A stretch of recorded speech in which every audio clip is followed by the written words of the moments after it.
and welcome everyone to the Multiverse Movie Club. That's right, everyone. It's that special time of the month. Another one has come and gone, and Matt and I are here again to share with you another movie from our oeuvres, from our collections. Is it going to be a good one? Is it going to be a bad one? Is it going to be a misunderstood one? It's going to be The Cable Guy from 1996. This was my month to pick, and this was the one I wanted to talk about. We've done horror, Matt. We've done action. So I'm like, hey, let's do a comedy.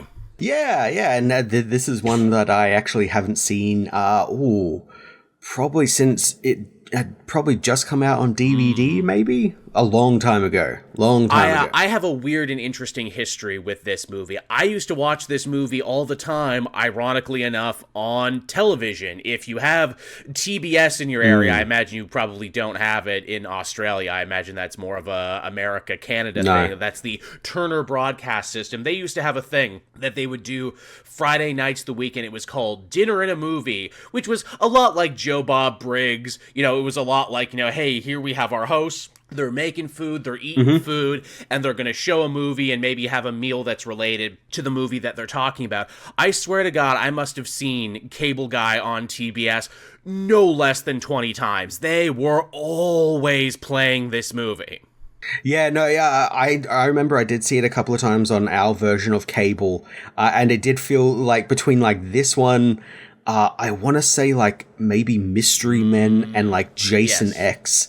Like the three films I probably saw the most. It's a bygone art form now, Matt. It's a bygone feeling watching a movie on television and really kind of discovering movies on television, because no one watches movies on TV anymore. It's all streaming. It's all this, that, and whatever. The days where you would find a movie chopped up with commercials, of course, usually with hilarious edits, to get past standards and practices. Yeah. The youngins out there, they don't know that feeling. And because they don't have that anymore, you lose out on stuff like Cable Guy specifically, because this movie was not well received at the time. It's weird, it's dark, it's strange, it's completely unlike anything else Jim Carrey was making at the time. It was savaged by critics, audiences didn't really know what to make of it, but it found, ironically enough, a second life on television.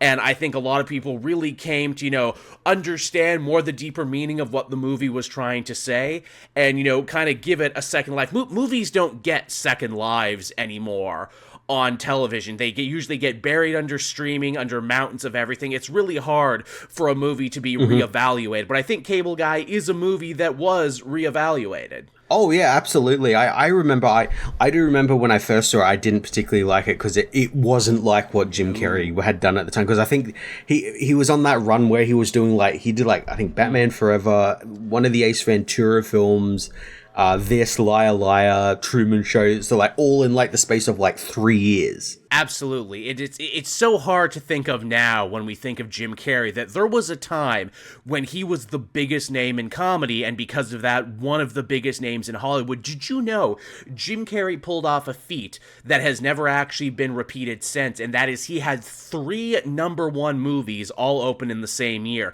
Mask, Dumb and Dumber, and Ace Ventura, all in the same year. Right? No one has ever done that. And I think it's why The Cable Guy is so weird, because they sold it as just another wacky Jim Carrey movie where he's doing his Jim Carrey bit. But it's not that at all. It is a dark, sinister, sometimes disturbing deconstruction of Jim Carrey's own roles. Normally you have to wait until your career is waning a little bit to deconstruct. He deconstructed at the height of his fame. Yeah, but because he could. Because he could, and because I think, Carrey, he is a funny guy, but I do think he does have some darkness in him. He has talked about his own battles with mental illness and everything. I think he does have an artistic soul. I think he actually paints, is one of the things he did. He does, yes. Yeah, because there was a long period of time where he didn't, do movies, and he's just I'm semi-retired now, I'm going to paint, I'm not the box office draw I was. Audiences' tastes have changed. Around the same time, too, he also swore, maybe I'll get back into acting if they deliver me a script written on golden pages. And they did, and that movie was called Sonic the Hedgehog, and he came back. Yeah. He came back, and not just for one, but for three. Right, which goddamn, the amount of money they must be paying him for those. Here's the funnier thing, the guy who wrote this movie, Lou Holt, this is his only writing credit. He wrote this and nothing else. Oh, wow, really? Yes, but it goes deeper than that, too. He wrote this and nothing else, but people in the corresponding years have come out and said, yeah, he wrote it, but the script he wrote was more wholesome, more of a traditional comedy, like like an Uncle Buck or like a You, Me, and Dupree. It was actually the other writer who came in after and did kind of a second pass at it. And it's a writer who you will know very well from his work in stuff like The 40-Year-Old Virgin and Knocked Up. Judd Apatow, thank you. Yeah. This was actually the movie where Judd Apatow really started cutting his teeth in Hollywood. In fact, he was supposed to direct it, but the studio didn't want him to direct because he was such an unknown entity at the time. Little did they know he would end up dominating like the next 20 years of comedy with all of his, regulars like Seth Rogen, like Paul Rudd, like Steve Carell. He was basically, integral in launching those guys' career and making them these household comedy names. And to think he was here in this movie, this is how it all started. And even more so, hey, who plays the love interest in this movie? Oh, Leslie Mann. Who did Apatow end up marrying in real life? Oh, Leslie Mann, who is also in all of his movies. Holy shit. But all right, has that been enough preamble? Should we hop into the movie proper then? I think so, yeah. Alrighty then. So the movie starts with our main character, who is not the cable guy at all. Our main character is a guy named Steve, played by Matthew Broderick. And man, already I can see why audiences in 96 didn't like this, because it's a total fake out, total rug pull. Jim Carrey is in all the commercials. He is on the poster. The movie The Cable Guy is not actually about the cable guy. It's about some guy named Steve who meets the cable guy. Yeah, he just happens upon the cable guy.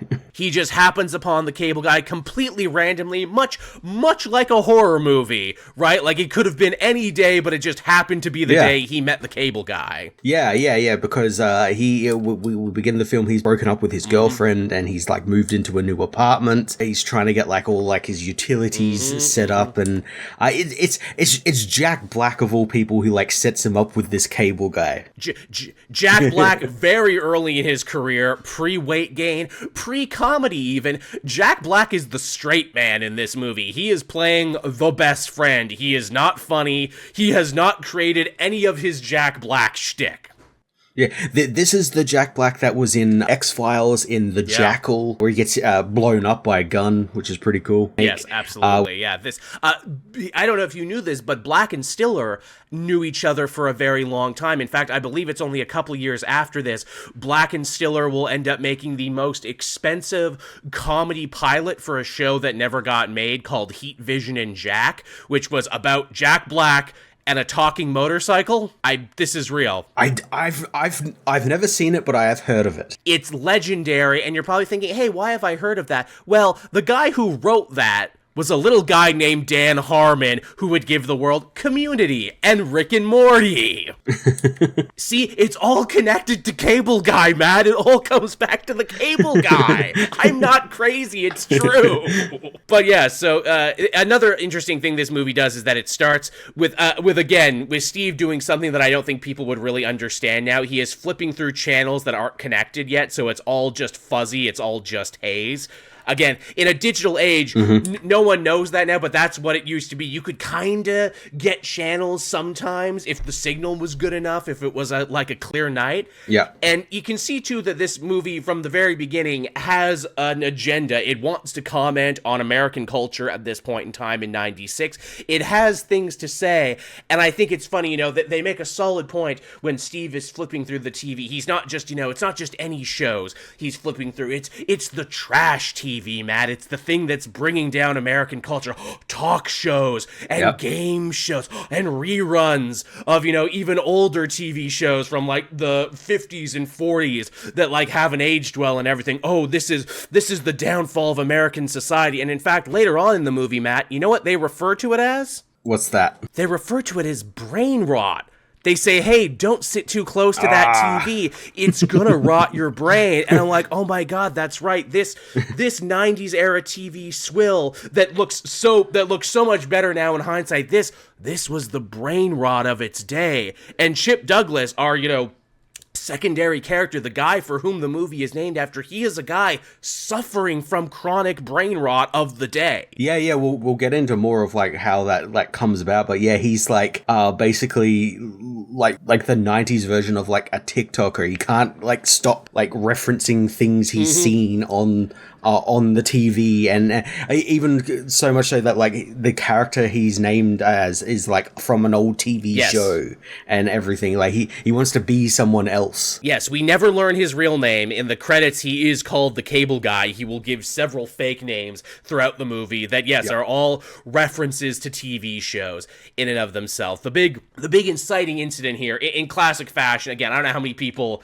this has ever happened to now, but Steve has to wait around for the Cable Guy to show up. He's late, because every Cable Guy was always late, and the second he goes to have a shower, then he shows up. I'm coming! Cable Guy! I'm coming, don't leave! Cable Guy! Yeah, he shows up and practically bangs down the guy's door to try and get in, and he doesn't answer, and then he has to get out of the shower. And it's the classic thing that I think people nowadays don't get.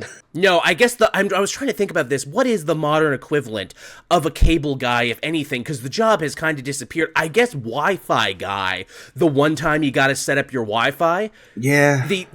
The original writer said, kind of the horror premise that he took from this is like, cable guys are strangers who we let into our home. Do you think the cable company is running thorough background checks on these people? But everyone just lets them in because cable is so powerful and TV is just, so omnipresent. You're basically willing to let these guys get away with anything if it means you get hooked up to that good, feel-good drip of television. And the guy said that he was inspired by it when he was in his mother's building one night, and he saw a cable guy walking around in the dark after hours, and that just freaked him out so much. Yeah, that would be freaky, right? Yeah. But you think about, like, no one checks in on these guys. They could just do whatever. And I guess the only thing that's even close is when you get your Wi-Fi hooked up, but you get your Wi-Fi hooked up once, and then you probably never have to get it hooked up again until you move. Yeah, or like, you need to call one of the guys in to, like, I don't know, come and, like, fix your router or something. Something that you can't do, yeah. And, like, even back then, being a cable guy, it was like you had the arcane knowledge, you had the secrets, because you couldn't just make this up yourself, because you didn't have YouTube, there was no, like, books written on it. You needed a professional who knew what they were doing, what coaxial cables they were connecting and everything. It was this kind of secret art and this secret society. And also, as the movie showcases, a lot of people would bribe their cable guys to get them upgraded to the better package for all the proper pay channels and everything, and even the porn channels, because this was pre-internet. If you wanted pornography, this is what you needed to be a top-tier gooner. You needed to slip the cable guy $50 so no one would know what you were doing. Yes, that's the advice Jack Black's character gives Matthew Broderick's character, yeah. And talk about the only job where it's like, it's not only expected that you're going to bribe your cable guy, it's encouraged. Or you could get one of those black boxes. Yeah. You could get a legal cable and a legal satellite. I had several illegal cable setups and satellites before hacked Fire Sticks and Kodys, everyone. That's what people were doing to pirate shit. People have always been pirating and stealing since, like, the dawn of entertainment. Yeah, I know a bunch of people who had those. I don't know whether they had them in America, but our ones had like a card that you had to slot into like the system to work, and you could clone the card or something, and people would get them and then just buy like an old unit, and you could just make it work. Again, it's wild to think that was a thing, but there was a wild west of entertainment for a little bit there. Come back. Well, look who decided to show. The second he lets the cable guy into his home, we can see that there's something not quite right about this guy. He waffles back and forth between being a traditional, quirky Jim Carrey character, where it's like, oh, that's kind of fun, that's kind of silly, but then also just like some darker stuff, like just some real social inability on this guy, where it's like there's just something very unwell about him.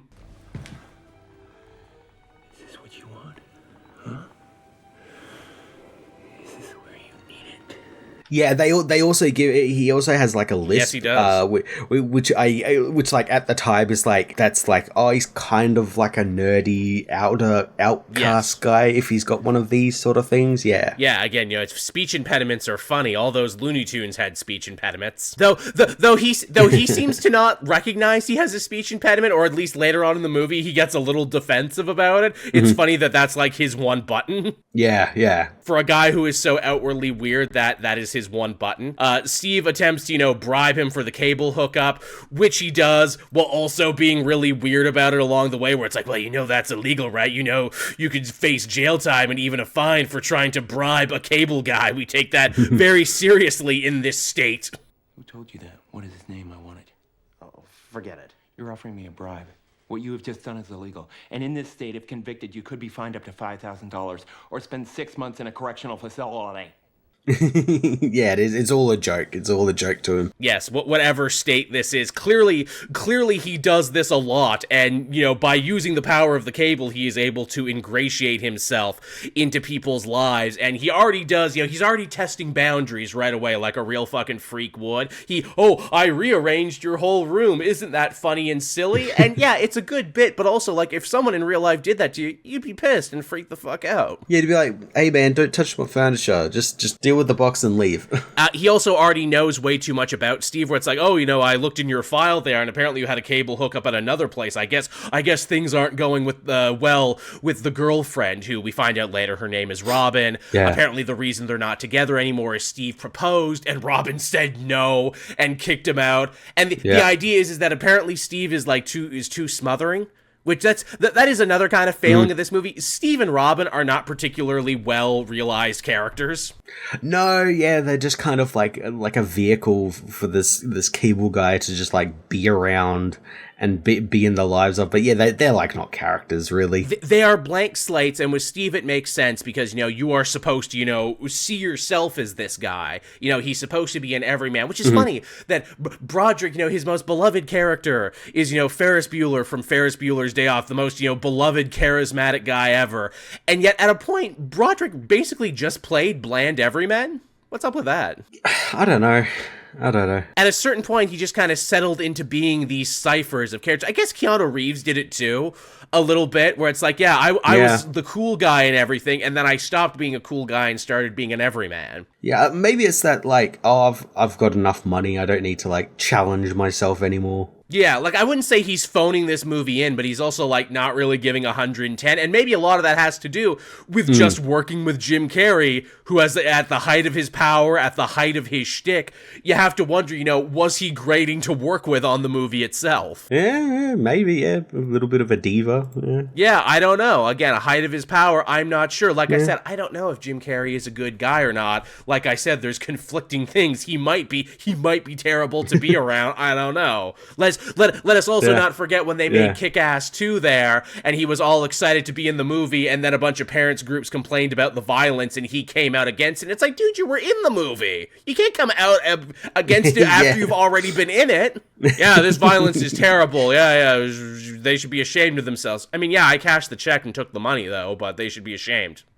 Yeah. The check didn't bounce, but they should be ashamed. There's also a wraparound story within a story in this movie about the Sweet Brothers trial, which is Ben Stiller's cameo playing two former child stars, one who ended up killing the other, one who ended up joining a cult. This is trial of former child star Sam Sweet, who has been accused of shooting his twin brother Stan in cold blood. The twins were stars of the hit sitcom Double Trouble. 100% the movie making reference to the O.J. trial, which was the trial of the century, the first trial that was really televised, where people watched it like it was television. Yeah, I saw it as that, as well as like, because it happened just a couple of years before, like 2 years before. I thought I saw like shades of like the Menendez brothers as well. That too. Yep, there's a little Menendez brothers. Everything every trial of the century, basically from OJ onward, there was always a new trial of the century that TV was sure to, really supercharge. And, oh, have you picked a side? Oh, have you been keeping up with this? And it's still going on today, with the P. Diddy trial, with the Johnny Depp, Amber Heard stuff, R. Kelly. Of course, television has really made it this thing where it's like, fantasy is good, but reality is better when we can, look at real people and all their dirty secrets and everything that's going on with it. Num num num num num. And the movie basically says like, you should all be ashamed of yourself. And also kind of interesting too that they were child stars who one ended up killing the other because we know so much more about child stars now and how working that kind of television schedule basically stole these kids' entire childhoods. If their parents didn't also end up stealing their money, a lot of child stars did not end up okay. No, a lot of them just their lives are completely ruined. There's a great series on that called I think it's called Hollywood Demons. Yes, I saw that. Which has a couple of episodes that are about like the child stars and how it just completely ruins their lives. And like as a culture, we just fully accepted that. Where it's like, well, if we want good television, sometimes we have to sacrifice a couple kids every year into the meat grinder that is Hollywood. Just got to do it. There's literally no other way. And hey, if you are a twin, people forget that too. That some of the most exploited kids in Hollywood were twins because you could actually exploit them for as long as an adult because you could only have them work for about half as much time as an adult. But if you have two identical twins, then you're in business. Again, like them Home Improvement kids and everything. But so the cable guy is already trying to ingratiate himself into Steve's life. Like, hey, I gave you cable. That was pretty nice of me, wasn't it? If you ever want to see how this works, I'd love to take you to the satellite sometime. He's obsessed with this satellite and he really loves taking people there because this is like the one thing that truly excites him in life and truly makes him happy. Well, thanks, really. You're gonna get some good marks here. Hey, maybe I'll take you up to the satellite sometime, show you how this whole thing works. It's really incredible. That comes back in kind of like a very topical way later on. That's still very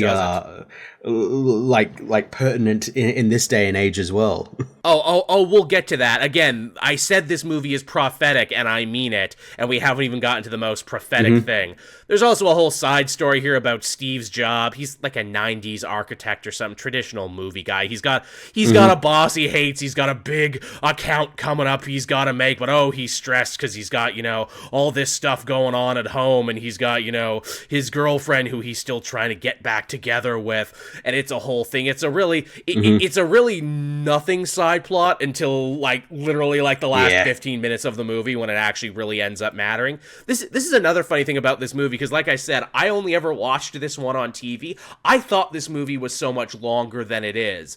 It's not. It's only like an hour 30, but every time I watched it, it was 2 hours, 2 hour 30s because they kept throwing in commercial breaks. That as well as all the stuff with his job and stuff, it kind of drags because it's it's kind of Jim Carrey's not on screen, so it's kind of boring. Yeah, every time Jim Carrey isn't on screen, we should be asking, where's Jim Carrey? he literally shows up at his house the next day and starts screaming at him outside like a maniac to come and take a ride with him to the satellite, and they literally drive all night until they get there. This was not a short trip. No, it wasn't. There she is.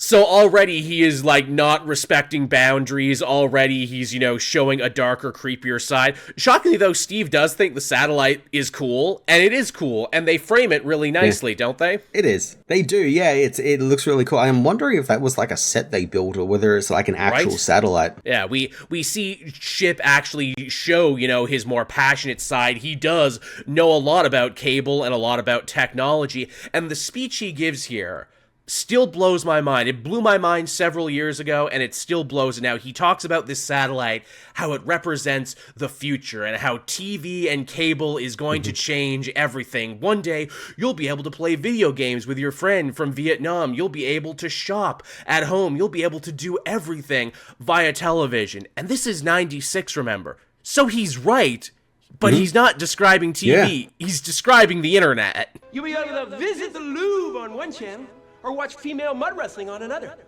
You can do your shopping at home, or play Mortal Kombat with a friend in Vietnam.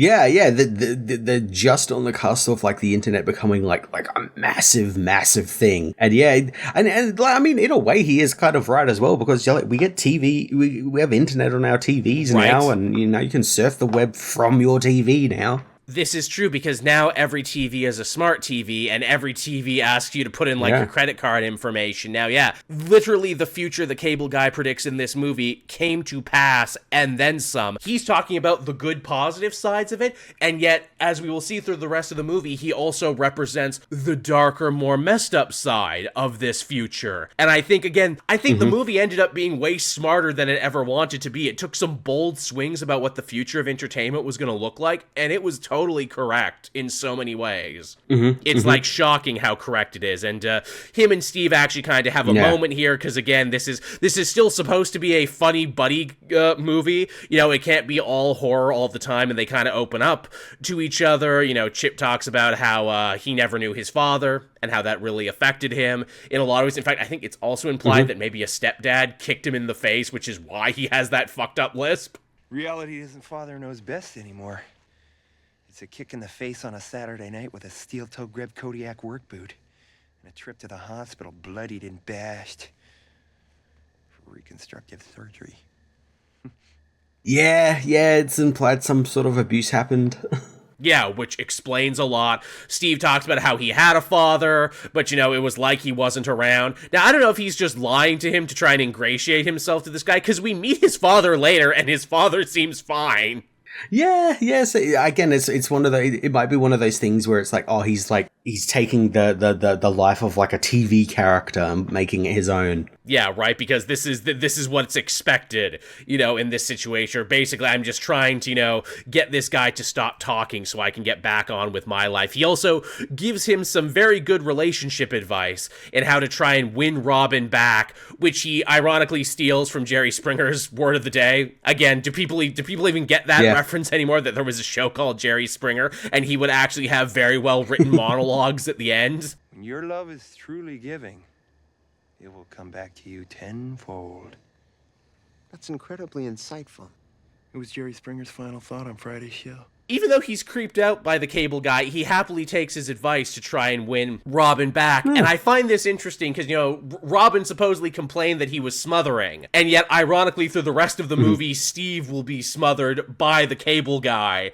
And I feel like he doesn't quite have an arc by the time the movie is over, but maybe he does. Maybe that's supposed to be the point, that he had to be smothered and stalked by this guy for him to learn, that he was kind of being a shit previously. I think. Or maybe I'm just greatly overthinking it, I'm not sure. But yeah, this is Leslie Mann too, in what will be the beginning of a great run as comedy movie love interest. And I think it's even funnier as time goes on, because it's her husband, the writer-director, who casts her in all these romantic roles with his friends, basically. Yeah. She's always like the wife to like the main character, or like, the secondary main character or something. Yeah.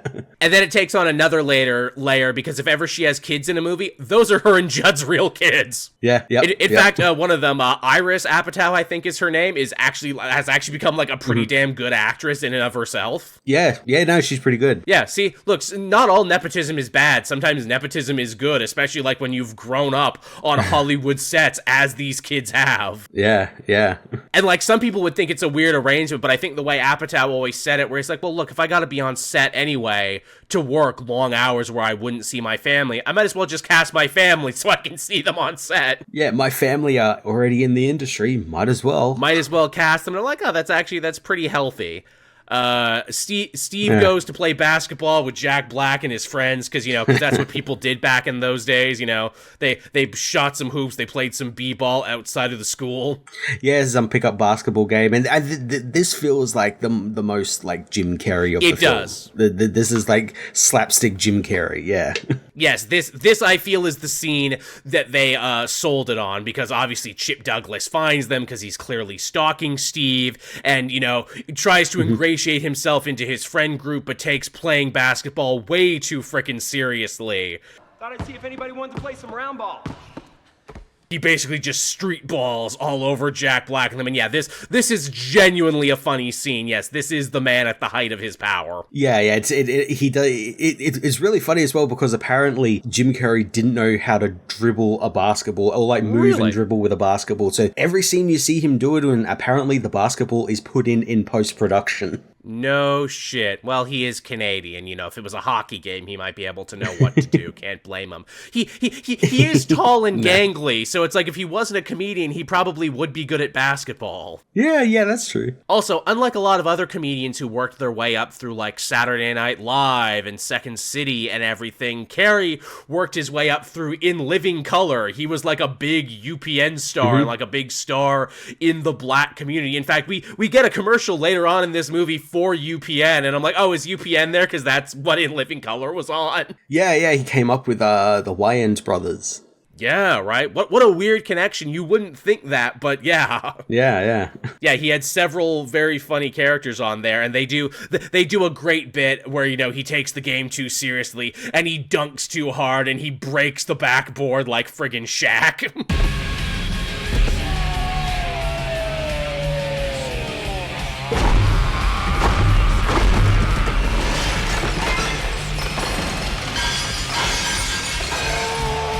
Yeah, I get it. This is just all like classic Jim Carrey stuff. It's so funny. It's so funny. Classic Carreyism. It's great. You know, we've really kind of seen in recent year the death of the physical comedian. No one really does physical comedy anymore. Or if they do, it's a real put on. Like Jack Black now is like a more of a physical comedian than he's ever been. But it's like, feels like you're forcing it a little bit. Not gonna lie. A little bit. Yeah. It feels like it was given to him as like a director note to be like, oh, be more physical. Yeah, it's like you either are a physical comedian or you're not. And I guess it doesn't help too that there's no like big fat guy comedians anymore. You can see how originally this was something they would have pitched to Chris Farley before his death, because Chris Farley was also an excellent physical comedian. Yes, yeah. I can absolutely see Chris Farley in this scene as the cable guy. Yeah. And it being even hilarious. Yeah, because there's an art to falling down, there's an art to looking like a buffoon.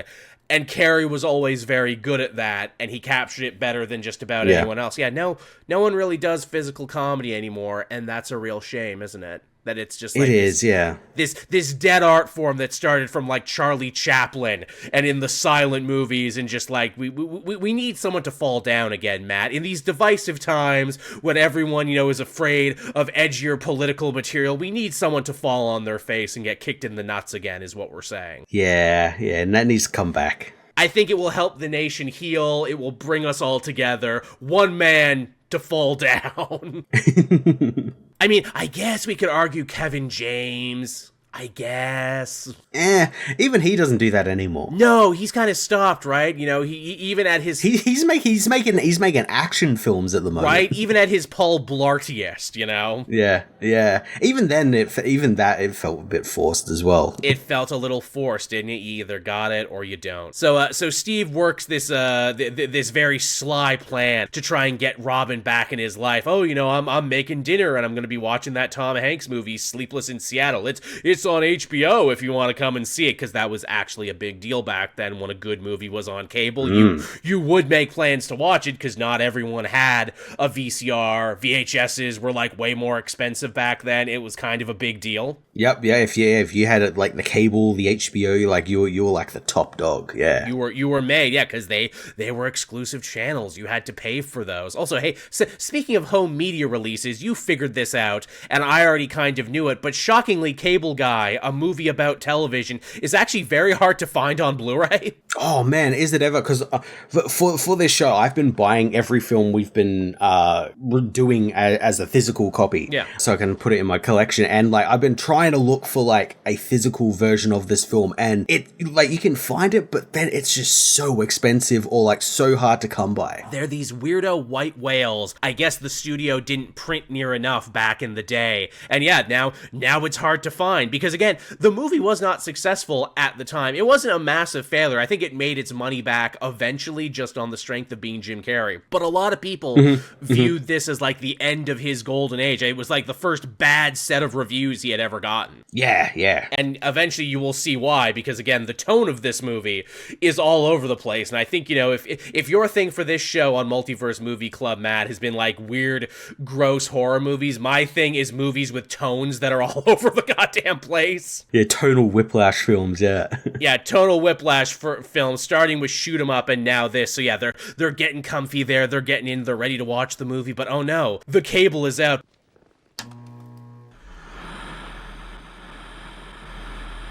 But oh no, that's okay. I have Chip's pager, because again, it's 96. People didn't have cell phones. If you wanted to talk to someone, you needed a pager, for Christ's sake. Yeah. And he's like, oh, I'll just page him and he'll come and fix it. Oh, he's already outside the door, and oh, he's cut my cable because I've been ignoring his phone calls all day. Oh, okay, I think this guy might be a psychopath. Hi. Is there a problem with your service? Yeah, my cable is out.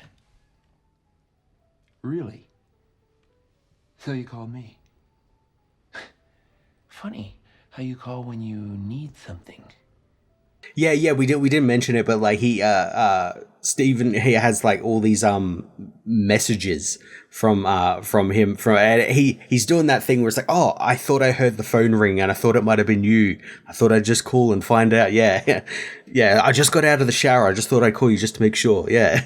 Yes, he has already grown incredibly parasocial to this one guy who even just feigned interest in him, who feigned being nice to him. And again, as two guys who work on the internet, Matt, we know about this personality type all too well, where someone gets way too into us and way too into our work to a point where it gets uncomfortable. Yep. And you want to be nice and you don't want to tell them to go to hell, but in the back of your mind, it's just like, okay, do I need to watch you? Do I need to worry? Do I need to, set you to invisible so you can't creep up my day? Yeah, and not just like from our point of view, but like because of social media, we see it happen to other people like in real time. The Cable Guy is a movie about parasocial relationships, about stalking, and about gaslighting before those words even really came into vogue. And again, it's one of the other many ways that this movie is shockingly prophetic and shockingly ahead of its time. And again, Chip wields the power of the Cable Guy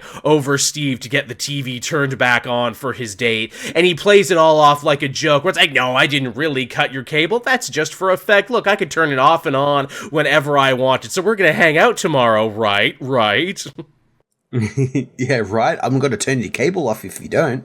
If you don't, yeah. So already major power imbalance in this relationship, but he's kind of funny and he's kind of silly. So like, what's the worst that can happen? I bet he's just a lonely guy. And then they smash cut to outside there and he is in his truck watching the same movie they're watching. Yeah, and he has like a flashback to like his past, which again, from like what we've seen him talk about, like this could be like unreliable narrator sort of things. Like, did this actually happen? I tend to believe it does. Also, hey, did you catch who plays his mother? We don't see her face, but do you know who that was? Who was that? That was Kathy Griffin. Oh, that's who again, crazy cameos. But yeah, so the idea about Chip's life that we see there is that he had a drunk, unattentive mother who basically left the television to raise him. Again, feels slightly relatable. I'm sure we know many people like that in our real world, and because of that, his psyche more or less broke as he was unable to distinguish fantasy from reality, as, the TV was more real to him than any other person in his life. The only thing he really wanted was a little brother, basically, a friend, someone who couldn't leave him, someone, who would have to love him, and yes, does this not inform so much of him? It really does, yeah. He wanted that the human connection, and he never got it. But now all his human connections are just based in like how he saw them in films, so they're not real. Yes, his mind has been rewritten. His mother even says, "Hey, don't sit too close to that TV; it's gonna rot your brain." Which is exactly what ended up happening. And I think we can all agree we have seen this type of, personality. We have seen this type of mania a lot in our work online. It's not television doing it anymore. It's the internet. It's these iPad kids, it's people who, only really see and interact with the world via a screen. And it is just kind of shocking to me that the Cable Guy in 1996, once again, kind of predicted the future. The scary part is that, Chip Douglas is not like, a small percentile now. It's a much bigger, much more public, much louder group of people than they've ever been before. Yep, all because social media. Now, that's not to say the movie isn't also kind of preachy. Like, by the end, it will actually get a little preachy in a weird way where it's like, man, thank God people can disconnect from this television, right? Television really is evil. Unlike movies, though, you should keep watching movies, though, is what you should definitely be doing. Don't try too hard. It's not the movie's fault. It's definitely television. Yes, TV is no movies. Come to the movies, which is really funny because like nowadays it's like, oh no, we've got to have TV so we can have movies. Right? Isn't that's something that this movie didn't get? This is something they didn't protect. Though hilariously, did you see? I think it was a couple Super Bowls ago. Jim Carrey dusted off this character again for like a Verizon 5G commercial. Yes, I did. That's pretty solid. No thanks. I don't need cable. I have Verizon 5G internet. 5G internet? I'm sure because we live in an era of like Happy Gilmore 2 and like all of these, comedy, legacy sequels. I have to wonder if someone has kicked around the idea of doing a modern day Cable Guy 2, and if so, what it would look like. Yeah, I would assume there would be something like that. Yeah, he's like working for, I don't know, some streaming service now or something. Naturally, yeah, 100%. So to pay him back for, helping him fix his date, Steve agrees to go out with him for dinner, but they're not going to a restaurant, they're going to Medieval Times, dinner and tournament. Open sesame. Medieval Times? Again, another sign of the times, because this stuff was like really big back then. It's not so big now. Like, yeah, probably, yeah, but like nowadays, this doesn't really exist all that much. It does, but the novelty has thoroughly worn off. Where it's like, whoa, they're doing dinner theater here, they're doing stunt work, and there's horses and everything. Again, in 96, there wasn't that many options for entertainment where it's like, oh, an affordable dinner theater thing. This is like going to a theme park. Holy shit, this is so amazing.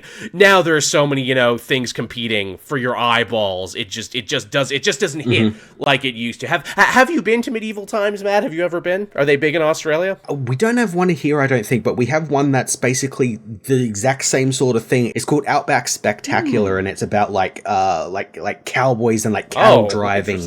And they'll bring cattle and drive cattle and like there's like a through line story and everything. But yeah, it's actually pretty cool. See, that sounds much more interesting. I have been to Medieval Times once with my grandparents and then once with my school. So I actually did a dinner and a lunch, and they're actually a little different each time. I always had fun with it, but then again, I was much younger. I wonder if it would still grab me now. And of course, they make a lot of of the time 90s references to Medieval Times, where it's like, oh, we have to eat with our fingers, because that's accurate to the time period. But there's also Pepsi. What? Welcome to Medieval Times. I'll be your serving lunch, Melinda. Might I fetch you something from the barkeep?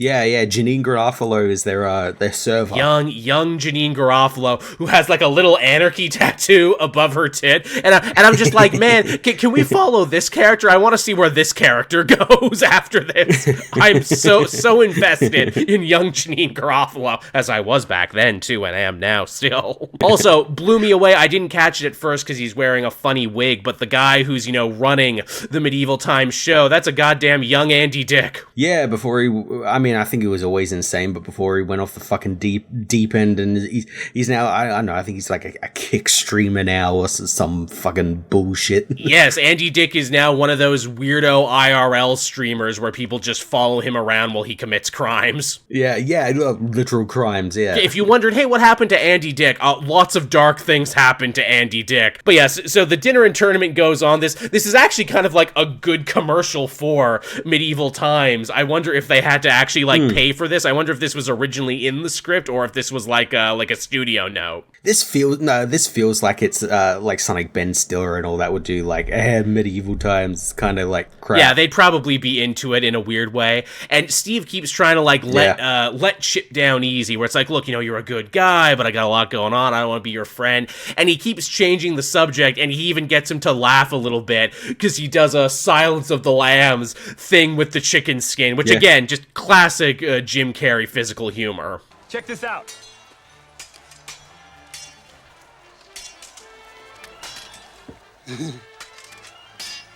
Silence. of the land. Yeah, and that was all improvised on the day. Was it actually? Holy shit. So that laugh that Matthew Broderick has there, that's a real honest laugh of him getting endeared by this guy. Wow. Yeah. That ends up actually affecting the story, where it's like, yeah, I wanna kick this guy out of my life, but he is actually kind of funny. And yeah, I am actually kind of having fun here. You can see how you would end up falling for this type of personality, why this guy would end up kind of suckering you in, for better and for worse. It reaches a point where they're now about to take part in like a tournament in the ring, because they get selected randomly, quote unquote. Yes, where he pays the guy, but it's made out to be like, oh, it's random selection. Stephen M. Kovacs and a Lord Chip Douglas. Make your way to the fighting pits! Again, the power of Ship Douglas is endless, as he is just able to ply everyone with free cable to let him basically get away with murder, more or less. Yeah, I also like that, like, this is the first time we get kind of like a wide shot of where they're sitting, and they're sitting in front of, like they're basically in the arena. Best seats in the house. Where they're sitting in front, best seat, and it's like implied that, like, he's like paid for all of this to happen. Of course, just because he's so desperate for a friend, he just wants to pull out all the stops to try and, basically honey trap this guy. And yeah, we get out of nowhere in this movie, once again, talk about radical shifts in tone. We get a medieval action scene in the middle of this dark comedy movie.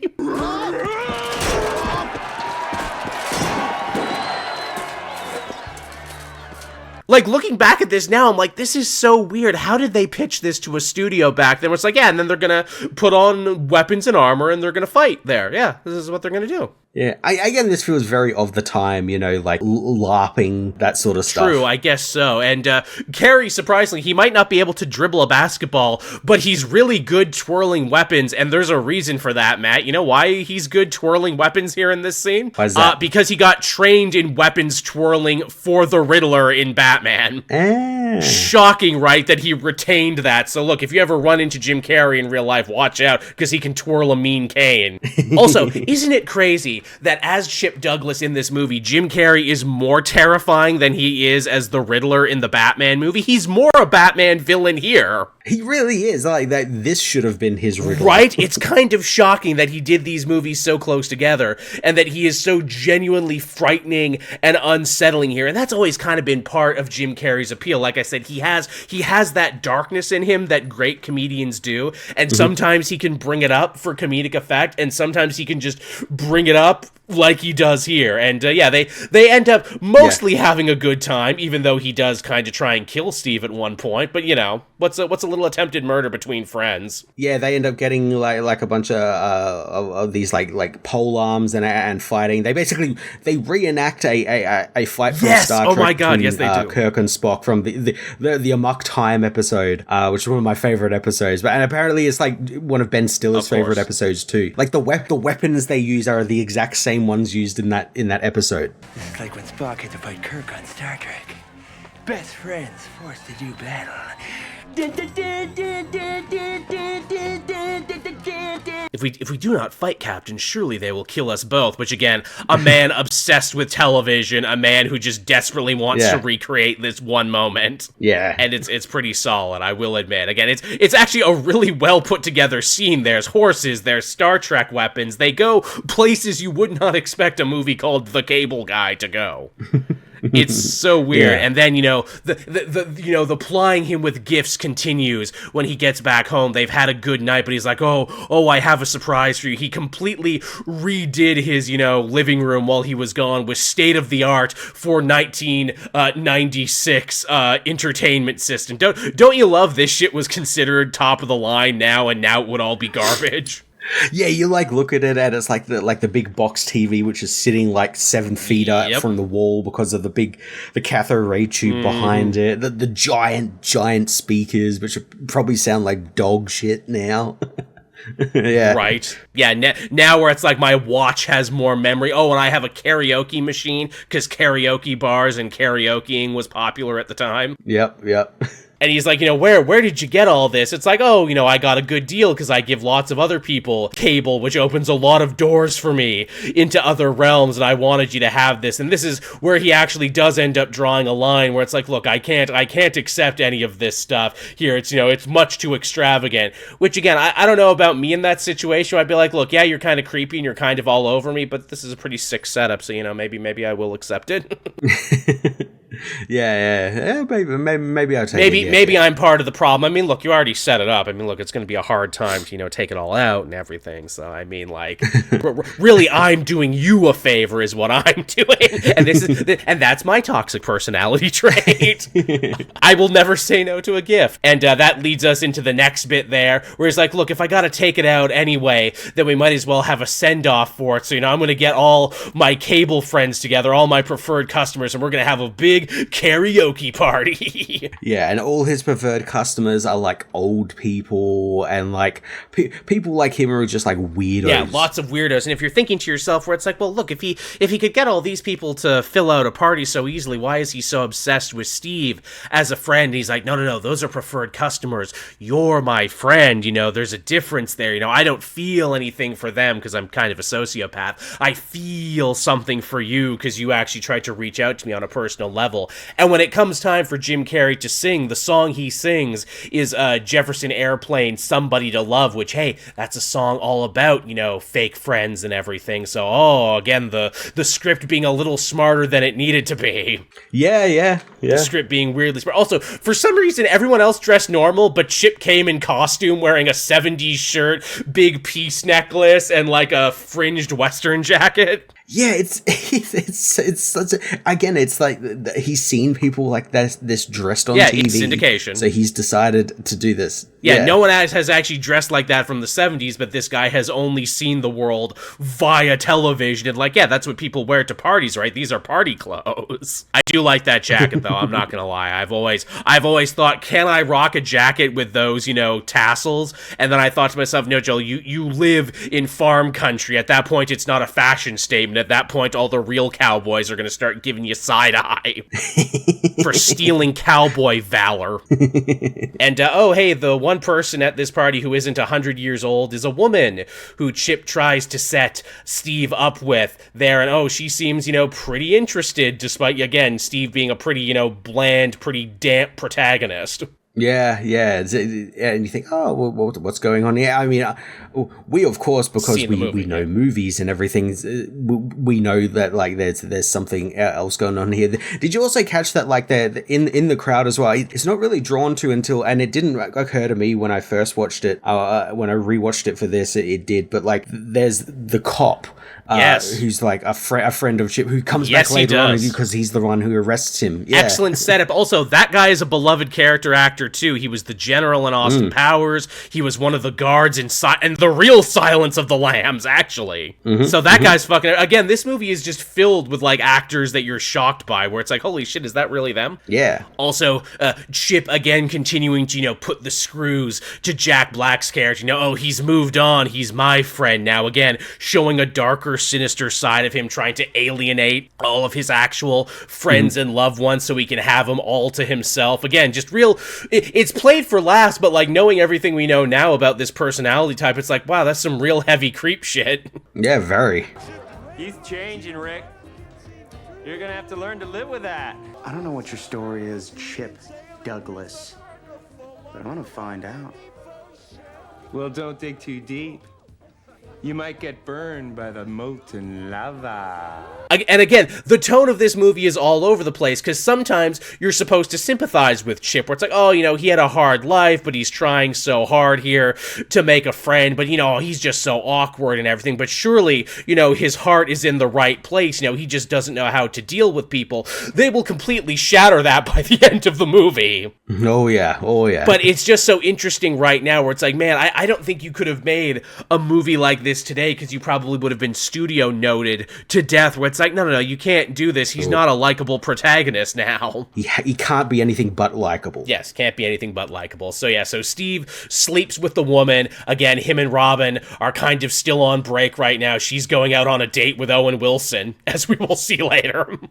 Yep. How funny is that? And when he wakes up in the morning, Chip is there making him breakfast, and he's watching Ren and Stimpy, which I thought was funny. Yeah. This would have been the height of that John Kay early Nickelodeon animation style, where like gross for gross humor. And again, I think it's funny that they're like, a guy like Chip would absolutely love Ren and Stimpy because, it's more dumb brain rot for the sake of brain rot. See all you dumb TV people. Yeah, and it's really funny as well. This scene is like, obviously, like this feels like if you were doing like a rom-com, this would be like the morning after. He's made breakfast for him. He's done like seducing him, and he's like made him breakfast in the morning. And I do like that. There's like a little bit of a gag there where like he puts like half a scoop of eggs on his plate and then just the rest on his plate. Yes, it's very funny. I'm glad you mentioned that too, Matt, where again, it's like, I think if you actually did make this movie today and you actually owned the fact that it was like a dark comedic psycho thriller, I think they would have even, probably upped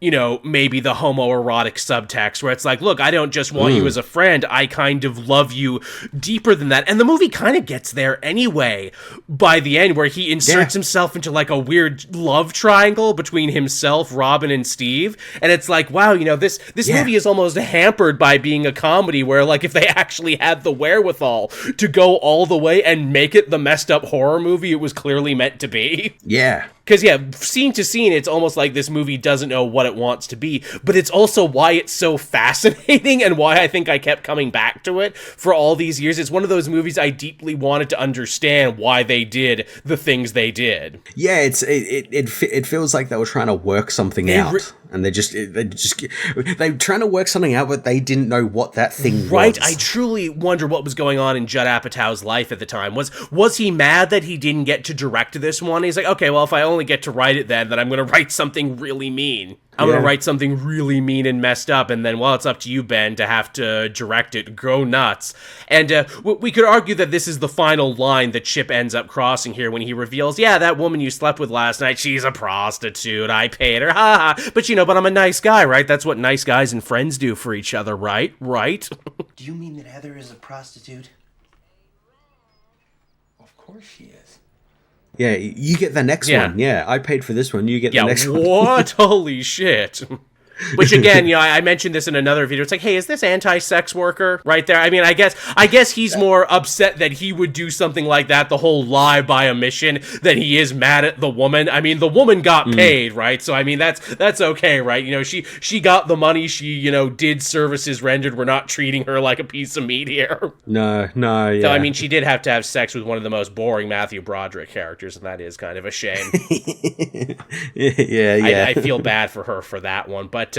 So he feels slighted at this point, Chip. He feels, really upset by this, so he has to really ratchet up his behavior now and ratchet up the next thing to try and win Steve back. And his plan to win Steve back, okay, now, if it wasn't insane before, like, oh, what a funny comedy thing they're doing, now it's full-blown psycho shit. Yeah, he dresses up in a disguise, which is just a mustache, and cool guy clothes, and goes to the restaurant that Robin is on the date with Owen Wilson, who's playing a dick. He gets what he deserves, but he is a real dick. He is, and they make a big point of that. Where it's like, look, he's mean to the servers, which obviously anyone who is mean to servers absolutely sucks ass. He's being pushy and shitty with Robin, who's a character we're supposed to like. Mm-hmm. So it's like, you're rooting for Jim Carrey to beat his ass, though the ass beating that he gives him really does kind of, like I mentioned before, waffle back and forth between being, funny comedy slapstick and actually brutal assault. You're on a big date. You'll need to look your best. It's Jim Carrey doing it, so he's doing all these like over the top Looney Tunes motions bits, and everything, yeah. which is where it's funny. But then like you see what's actually happening to him. He's like being waterboarded and like just like having the shit kicked out of him, and you're like, oh yeah, this kind of brutal. Burning the inside of his mouth on one of those old filament hand dryers and everything. And like, you know what? If they changed the music for this would be terrifying. Yeah, music plays a lot here to be like, no, look, it's a funny scene because it's funny music. But if you put like a dark, like if you put like the soundtrack to Terrifier on top of this, it would be a nightmare, wouldn't it? Yeah, oh fuck yeah.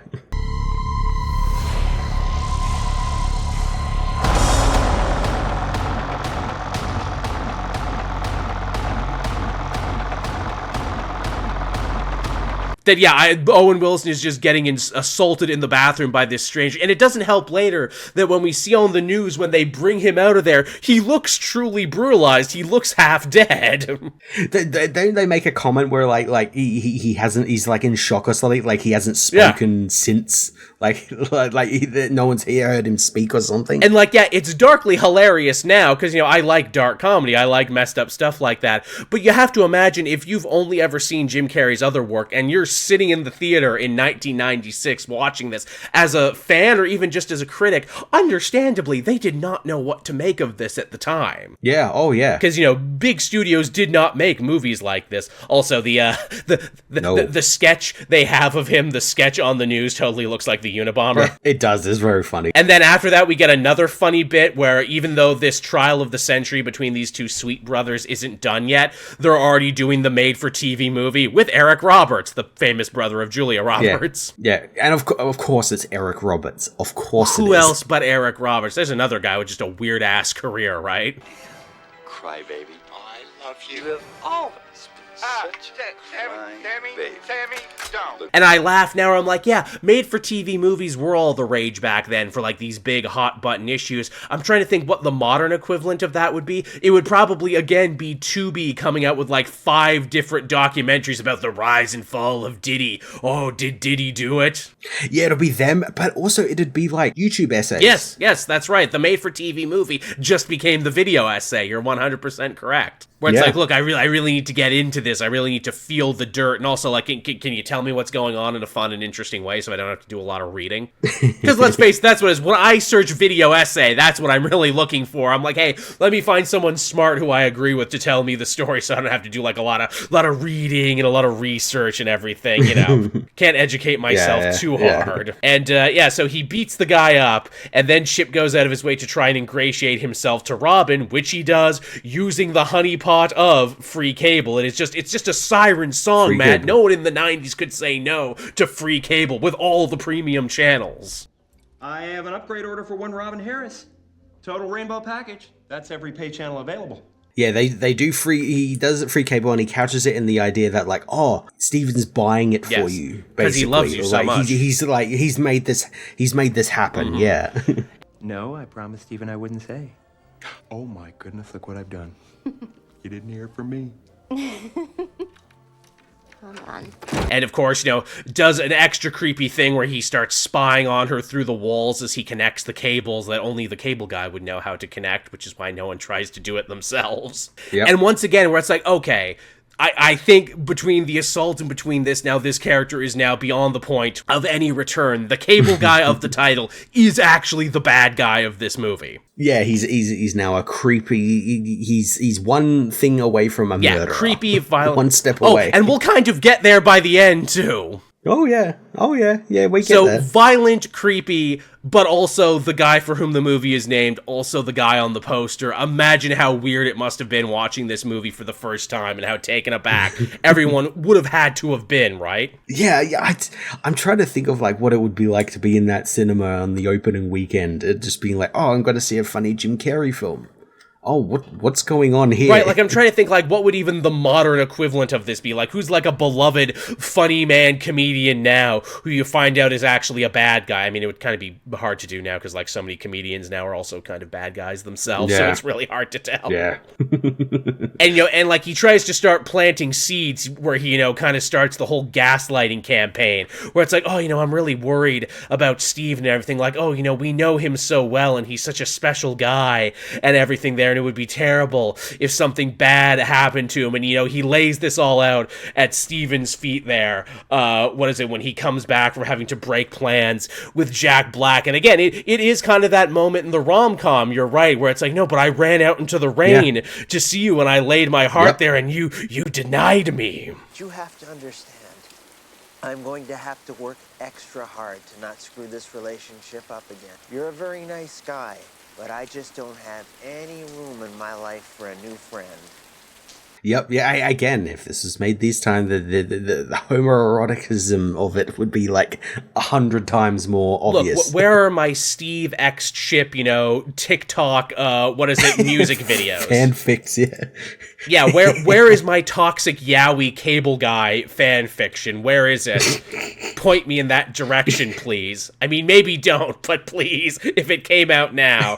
I mean, look, if people have these weird boners for like goddamn Dahmer and all these real life serial killers, I mean, I think getting way too involved in this relationship isn't too much to ask. I don't. Yeah, no. And again, he's creepily, talking to Robin again, and Steve doesn't know, and he's on like the power lines there. He's up there with all the cables, because again, hey, a cable guy could get up anywhere. A cable guy could be in your house right now, and you wouldn't even know. Yeah, he's in the walls. He's in the friggin' walls, man. He's in the walls.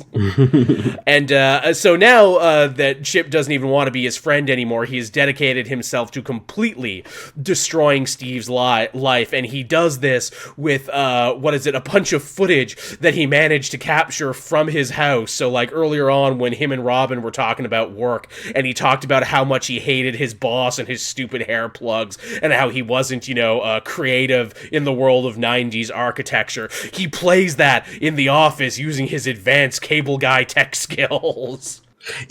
Before that happens, he gets arrested. Yes, that's right. Yeah, that's right. He gets arrested first. I had it backwards. Yeah, he has the cop from Silence of the Lambs show up and be like, "Hey, you're under arrest for all that stuff you stole, all that high-end electronics." Yeah, and they arrest him, and because of it's the weekend, he has to spend the weekend in jail, and again, classic setup. Yeah, and then Jim Carrey comes to visit him in jail and pretends to be his lawyer and puts his breast against the window. I'm here for you.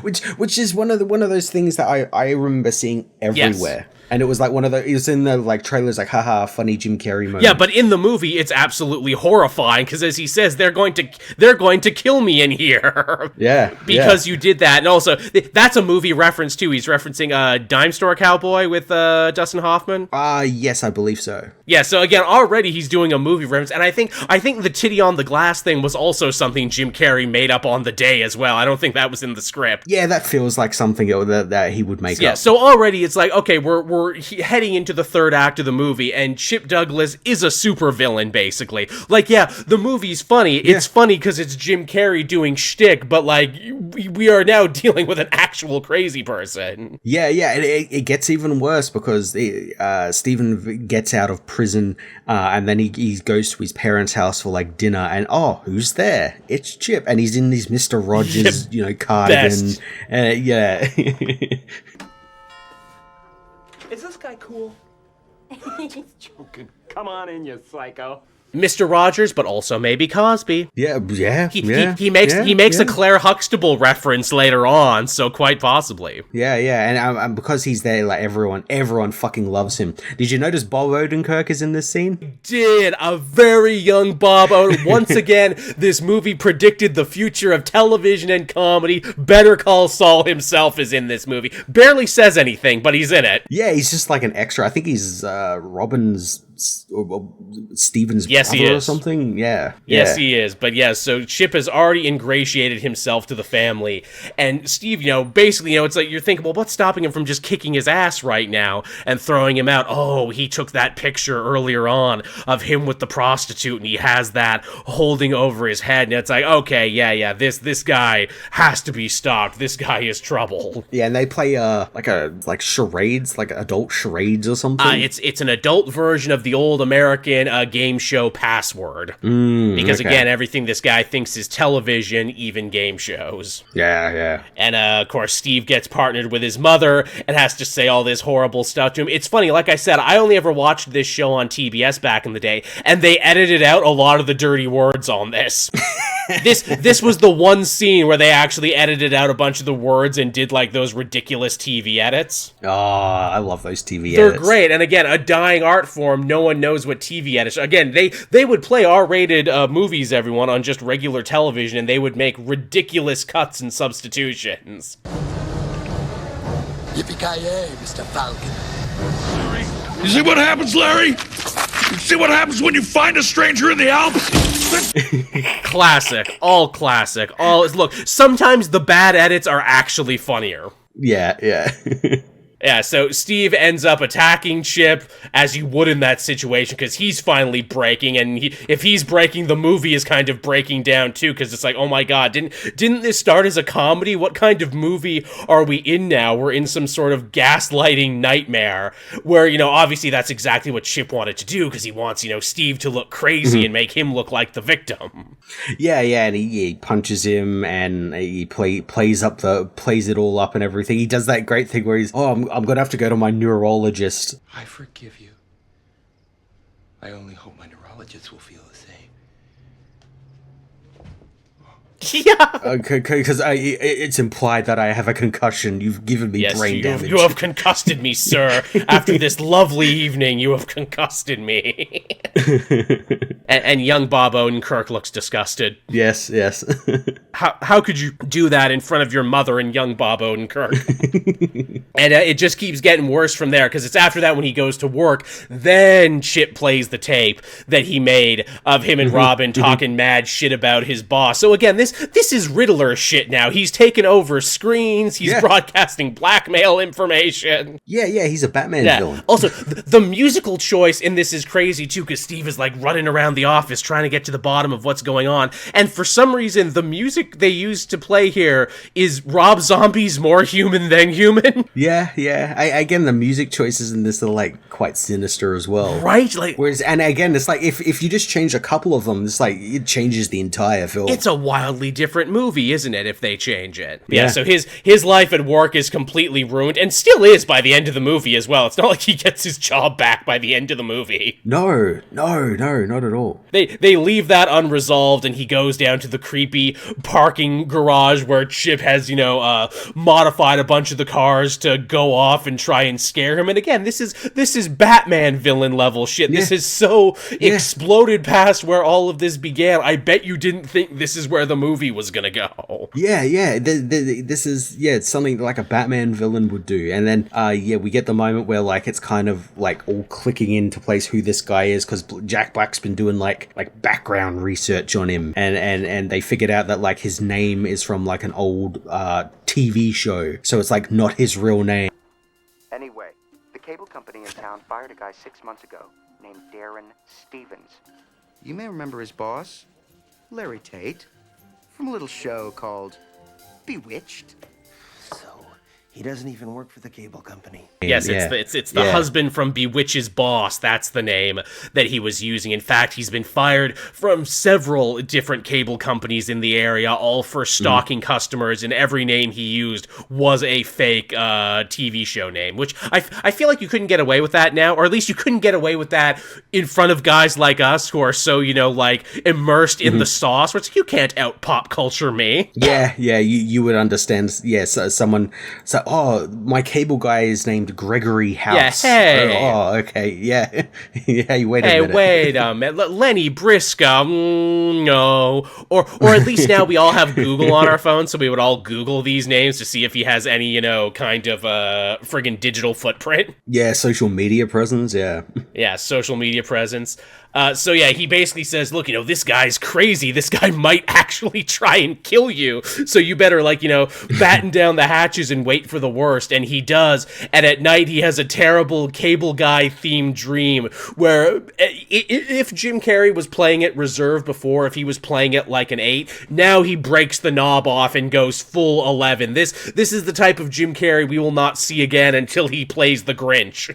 Yeah. That he goes into a nightmare, which is he's in like some fucking Silent Hill. Yes, fucking it is Silent Hill. The room, it really building. is. Yeah, and Jim Carrey's there, and he's got like fucked up green eyes because he's evil, and he's trying to bash down the door. Why is it always green with him? The Riddler, the Grinch. Why does it always come back to green for Jim Carrey? It matches his skin The color. Mask, of course. There's another one. It just always comes back to that.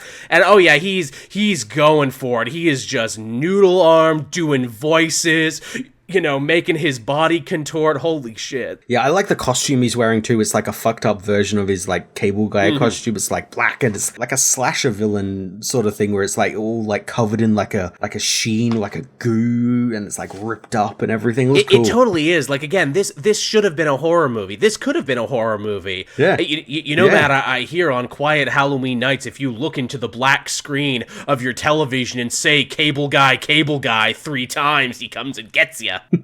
I reckon with just like a couple of cuts, you could make this a straight up horror film. Yeah, it's really disturbing, and this bit is also disturbing where it's like, is this still a comedy? Like, none of this is being played for laughs anymore. None of this even kind of being played for laughs, and when he wakes up from the nightmare, it only gets worse because he gets the call that it's like, yeah, Robin is missing. Chip Douglas has kidnapped her and taken her to the satellite for the big showdown of this comedy movie. I love to chat, but I'm getting together with a lady friend. You might know her. Stay away from her. Goodbye, Stephen. Click. Again, let me stress that everyone, Jim Carrey's character in this comedy movie has kidnapped a woman.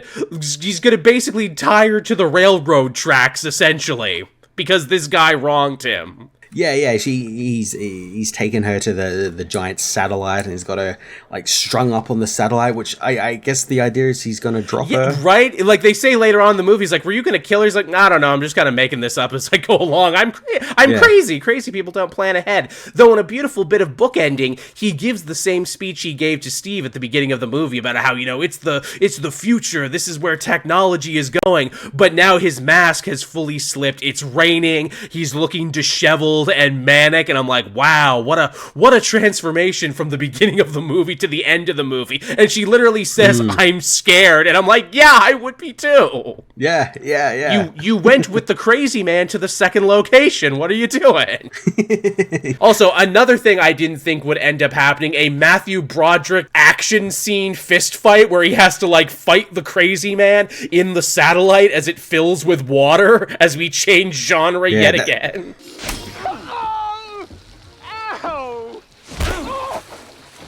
Yeah, that's a cool scene. Where I like the idea of like the satellite filling with water, and then slowly like they're like floating in this dirty water. It is, right? And he even says, this is a cool place for a finale, isn't it? And I'm like, it is, honestly. I'm not gonna lie, you're actually totally correct. And it's like, did you plan this? Like, what is even the thing here? And it's like, yeah, I guess if he got his way, he would have murdered these two people. And so yeah, they fight, and he tries to get Robin back, and he actually called the cops, which is probably the first smart thing he's done all movie. He's actually called the police. Yeah. As to not handle this on his own, and they got the big LA police chopper there with the big light, and he looks into it, and once again, the movie completely changing. Jim Carrey's character, Chip Douglas, does like a heart-rending monologue to the light that he thinks is his mother. You were never there for me, were you, Mother? You expected Mike and Carol Brady to raise me. I am the bastard son of Claire Huxtable. Yeah, it's like his mom or like the TV glow or something. Yeah, it's very strange. And it's a great speech from him. This is basically his, I have seen things you cannot imagine. I have seen warships on fire off the coast of Orion. And he's really doing it, and you feel the pain in his eyes giving this ridiculous speech about how he was raised by television, and that's the reason he's so messed up, because his mother ignored him, and all he wanted is a friend, and he couldn't have that, and because of that he's going to kill himself now by jumping off the tower into the satellite. Yeah. Yeah, this started as a comedy, everyone, and even the movie keeps going back and forth where it's like, well, should we feel bad for Chip at this point? Like, he seems like such a sad, troubled guy. Should Steve try and save him? But it's like, but he was already planning for this to go wrong. He had built all this blackmail material, and he had done all of this before. I don't think he's a good guy, but the movie wants you to think he's a good guy, and again, it's just this moral whiplash right at the end where you as the audience don't really know how to feel, and yet I am so enraptured by what's going on. Yeah, it's thoroughly gripping. It is, where it's like, wow, this movie has gone so far off the rails, and then in a beautiful bit of juxtaposition, the big finale of the movie is played against the end of this famous, sweet trial where they're finally going to find out, did Ben Stiller really kill his brother, Ben Stiller? And again, just like the OJ trial, and the second before they get the big payoff, the second before they find out the truth, he lands on the satellite, cuts out the signal, all the screens go black. The moment of truth for Mr. Sweet. Samuel Jacob Sweet has been found.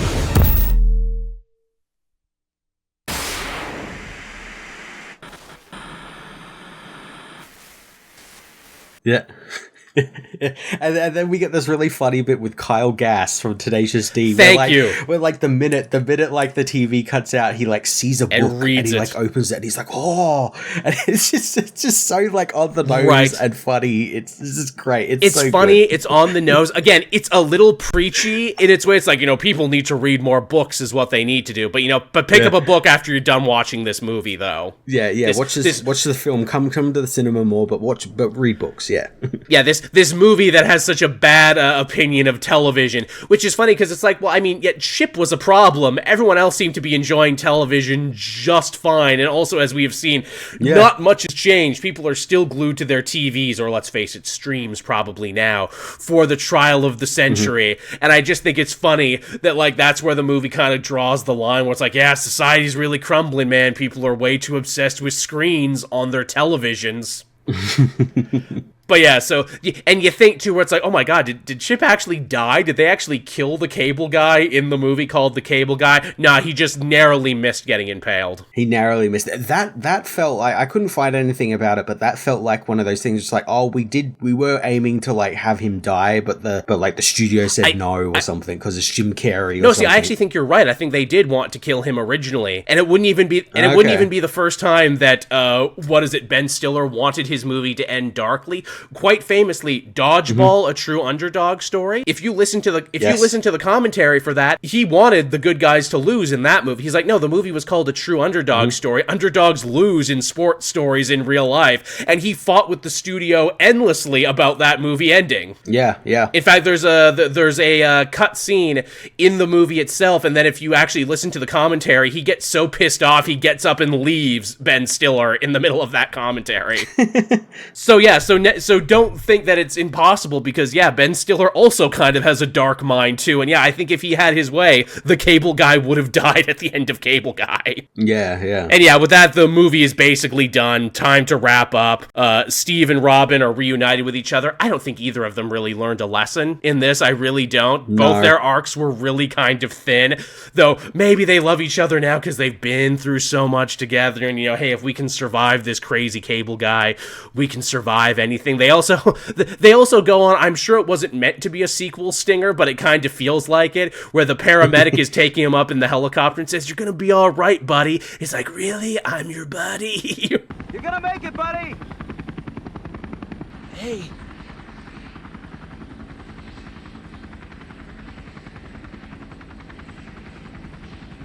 Am I really your buddy?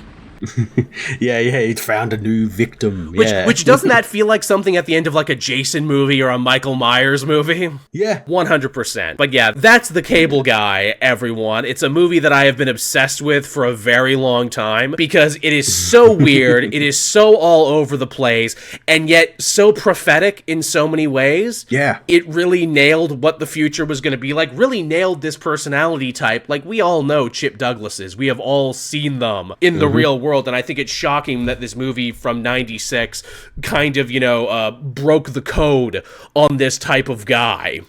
Yeah, it is a very ahead of its time film. Very ahead. And it is funny. There's good jokes. It's not a laugh a minute because it does get very dark and very weird, and I can see why a lot of people think that this was Jim Carrey's first failure. It wasn't. Like I said, I think it did actually make its money back at the theater, but I can understand why this kind of changed people's perception of Jim moving forward, because this is such a weird movie, and you got to be a weird type of guy to want to make this movie and make it the way you did. Yeah, right. Right? And again, it's one of those movies where it's like you could only make this movie at the height of your power and at the height of your fame, because I don't think anyone would let you make something like this that is, so dark, so critical, and yet also like kind of multi-layered as well too.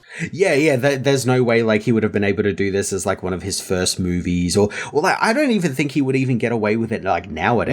No, or if he was, it would be like some dirt cheap direct to Tubi type thing. Yeah, some streaming service. Which I think he did make another dark movie just recently called like Dark Continent or like some shit. Like he made another like real like number 23 stinker where he was like trying to do drama again just recently. Trying to again, yeah. Yeah, but because it went to streaming, nobody saw it. But yeah, I am fascinated by this movie. I am fascinated by the career of Jim Carrey, and there is just so much that spins out from this film, like I said. And if you've never seen it before, maybe check it out. And if you didn't think you liked it, maybe you'll come away from this with like a better appreciation for what was actually going on behind the scenes and what it kind of meant culturally. Yeah, I think you will, yeah.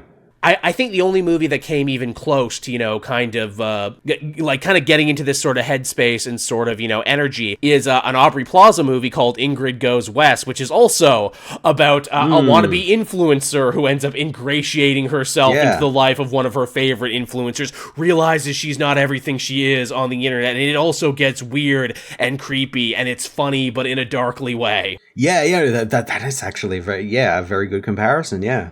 If you like that, you'll like this. If I was ever to do a double feature, that's the double feature I would do. I would do Cable Guy and Ingrid Goes West. And Ingrid Goes West is funny, too, because it's the same idea, but from the female point of view, so it's an even better juxtaposition counterpoint. Yes. So, yeah, that's, I guess that's the long and short of it, huh? I guess that's the show. We've done almost a full hour 30. I didn't think we'd be able to get that much material. This podcast is now officially about as long as the movie. Yeah. All right, so thank you, everyone, for watching and listening. Thank you, Matt, for letting me pick this one and letting take point on this one. I feel like I've really exercised some demons now that I got to gap about this for a bit. Someone finally took Cable Guy away from me, so I can shut the hell up about it now.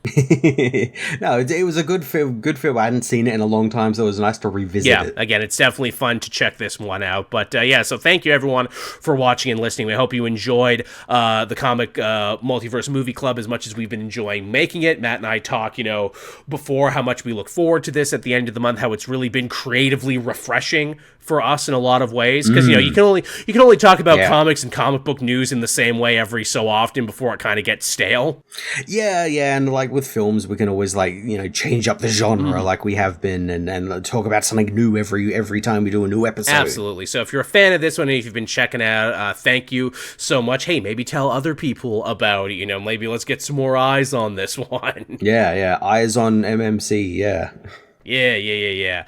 All right, so that'll just about do it for us then, eh? Yeah. So we've got our next episode will be our Halloween episode. It's going to be coming out on Halloween, and we've been talking about doing a double feature where I pick a film and Joel picks a film. Ooh, that'll be fun. I still don't know which one I want to do yet. Again, I want to pick something kind of unexpected. I've narrowed it down to 2, and it'll depend on what Joel picks. Again, maybe I'll pick something with a more consistent tone, but probably not. That's kind of my thing now. Wow, Joel really loves movies where the tones are all over the damn place. All right, so thank you everybody for joining us. We've just released episode 3. If you're watching this one, episode 3, 2, and 1 are all out, available on my channel. You can check it. We talked about Life Force in the last one, which was really fun. Cool vampire space film, everything's really in that movie. Every action, romance, drama, everything's in that film. But keep an eye out for this episode. Thank you everybody for joining us.